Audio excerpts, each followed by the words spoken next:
Hey guys, what's up? Hey, how's it going? Doing well, thanks. Thanks so much for joining me.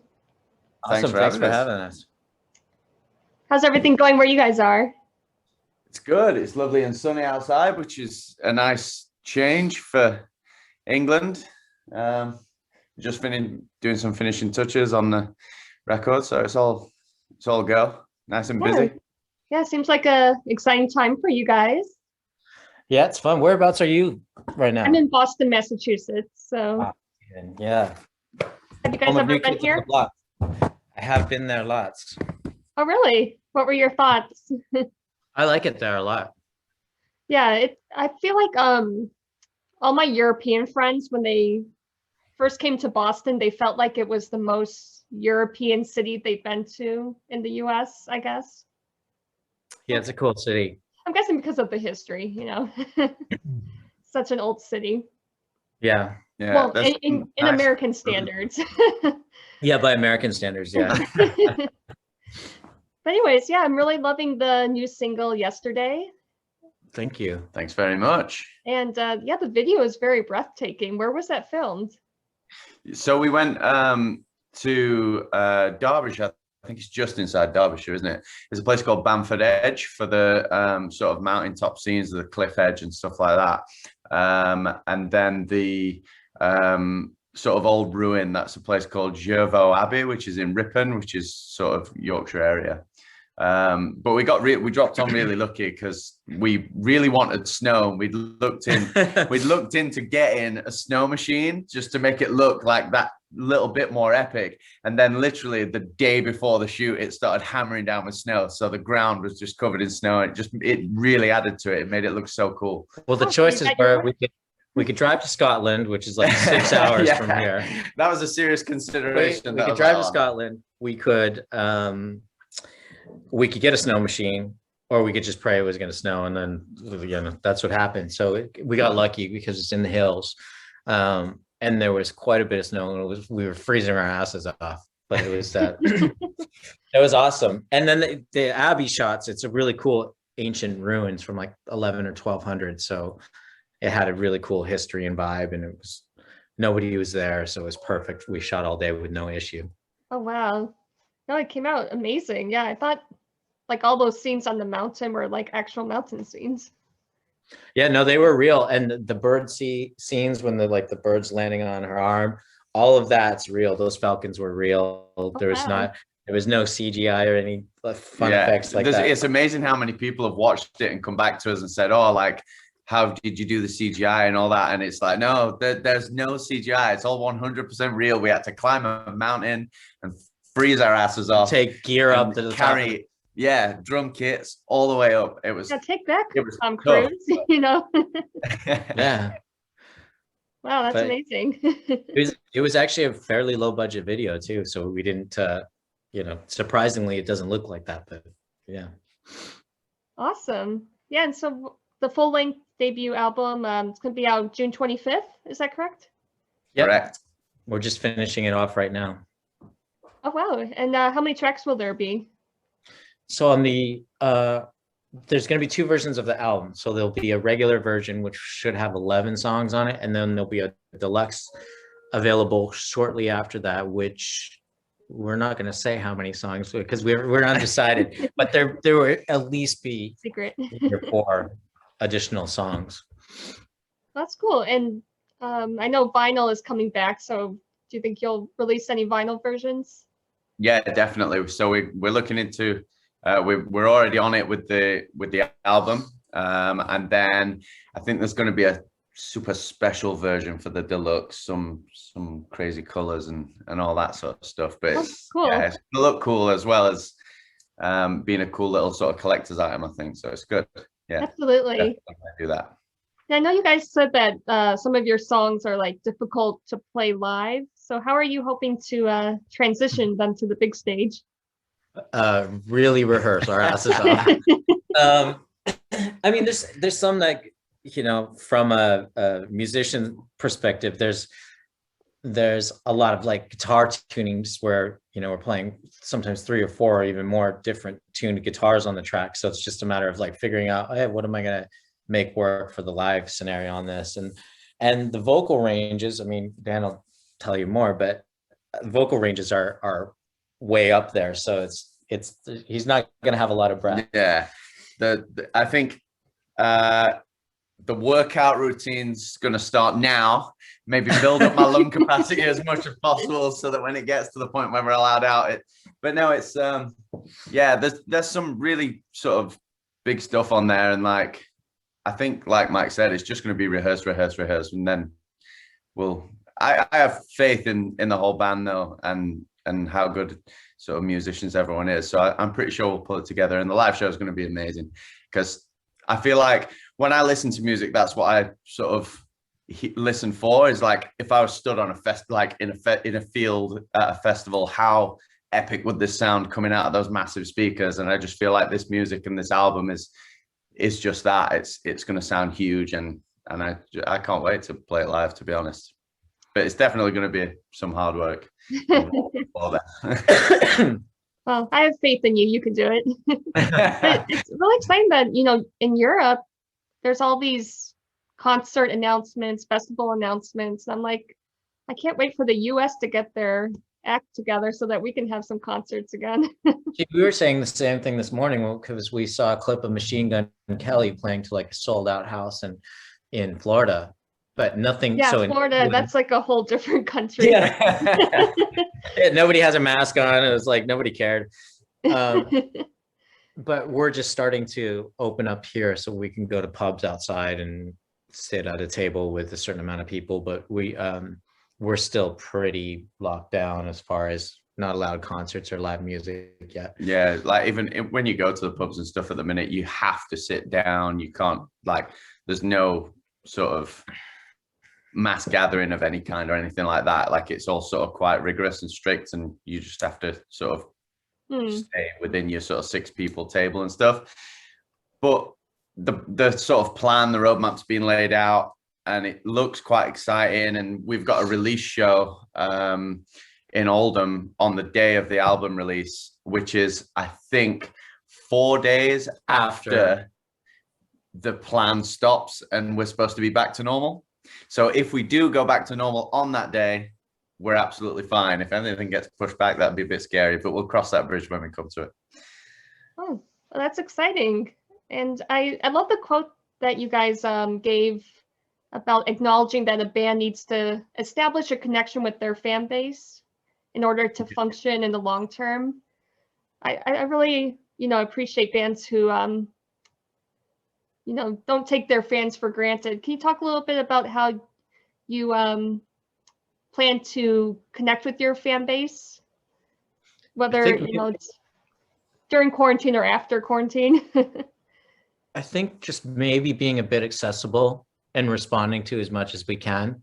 I mean, there's always a reason and a limit, and you know, you have to be careful too sometimes. But I think just being as accessible and providing as much content and behind the scenes as we can, and being there for meet and greets and VIPs and things like that. And we're a new band, so we don't have a ton of fans yet. So, you know, we're not going to take it for granted, and every fan we get is going to be important to us equally. So yeah, and I think it can be really disappointing for people sometimes when they meet someone who they sort of like, a band that they like, or someone they've been listening to for ages, and then they're, I don't know, pushed aside or maybe not acknowledged like they would like to be. So I just feel like, I don't know, I am that guy. I'm that kid who's like looked up to the guy on stage and wants to just have a chat about, just, you know, see what they're like, and just sort of, they say don't meet your idols, but Oh yeah. no, I feel like it should be a good thing. So anytime that anyone would want to, I don't know, have a chat or whatever, just reach out. Like, yeah, reach out. Let's have a chat and talk music, or talk, I don't know, football if you want. Are you guys big into well, when you say football, it's, you know, soccer? Yeah, when I say football, it would be what you would call soccer. Yeah, but Yeah. I've always played football and stuff, so I'm big into it. Mike, not so much. No, not so much. But yeah, so I think it might be a British thing.